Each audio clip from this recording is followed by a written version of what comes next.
നിങ്ങൾ വിചാരിക്കും എൻ്റെ കയ്യിൽ എന്തൊരു മുളക് പൊടിയെന്ന്. മുളക് പൊടി ചക്കയോടെ തിന്നാൻ വേണ്ടിയേ മുളക് പൊടി കുഴച്ചത് എണ്ണയിലിട്ട് ഉപ്പ് ഇട്ട്. അപ്പോൾ ചക്കയ്ക്ക് ചന്തയിൽ പോയിട്ട് വന്നപ്പോൾ ചക്ക വാങ്ങിച്ചിട്ട് വന്നേ. അപ്പോൾ ഞാൻ കുറച്ചെടുത്ത് അവിയലും വെച്ച് ഉച്ചയ്ക്ക് ചോറിൻ്റെ കൂടെ കഴിച്ച്. അപ്പോൾ കുറച്ചിരുന്ന് നാളത്തേക്ക് വെച്ചാൽ ഇല്ലാതായി പോലെ മറ്റേ മഞ്ഞ കളർ അടിച്ച് കഴിക്കൂലേ.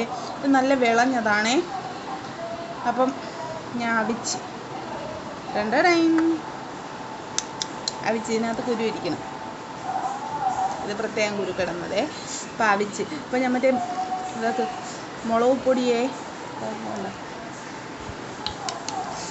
പൊടി എണ്ണയും ഉപ്പിട്ട് കുഴച്ച് അപ്പുറത്തെ വീട്ടിൽ പോയി കാന്താരി മുളക് ചോദിച്ചേ. അമ്മ എനിക്ക് തരണതാണ്. അപ്പം ചോദിച്ചപ്പോൾ ഒടിഞ്ഞു പോയി. അപ്പം ഇനി വേറെ കൊച്ചു തയ്യേ നിൽക്കണുള്ളൂ. അപ്പം ഞാൻ മറ്റേ കുരുമുളക് ഇട്ട് തിന്നാൻ നല്ല ടേസ്റ്റാണ്. കുരുമുളക് പൊടി ഉപ്പിട്ട് അത് ടേസ്റ്റാണ്. ഇതും നല്ല ടേസ്റ്റുണ്ട് കേട്ടോ. മുളക് പൊടി ഇട്ട് എണ്ണയിലിട്ട് കുഴച്ച് ഉപ്പിട്ട്. അപ്പം ഞാൻ ഇത് കഴിച്ചിട്ട് വരാം. അപ്പോൾ ഇന്ന് ഈ വീഡിയോ ഇഷ്ടപ്പെട്ടാൽ ലൈക്ക് ചെയ്യാൻ മറക്കല്ലേ കേട്ടല്ലേ. കമൻറ്റൊക്കെ ചെയ്യണം, സബ്സ്ക്രൈബൊക്കെ ചെയ്യണം. ചേട്ടാ വീഡിയോ ഇഷ്ടപ്പെട്ടാൽ ലൈക്ക് ചെയ്യാൻ മറക്കല്ലേ. സൂപ്പർ ചക്കയോടെ ഇത് ഇങ്ങനെ മുക്കി ഇങ്ങനെ നല്ല വൃത്തിയാക്കി സൂപ്പർ ഫ്ലേവറാണ്. സെറ്റ്. അപ്പോൾ വീഡിയോ ഇഷ്ടപ്പെട്ടാൽ ലൈക്ക് ചെയ്യാൻ മറക്കല്ലേ. ചേട്ടാ.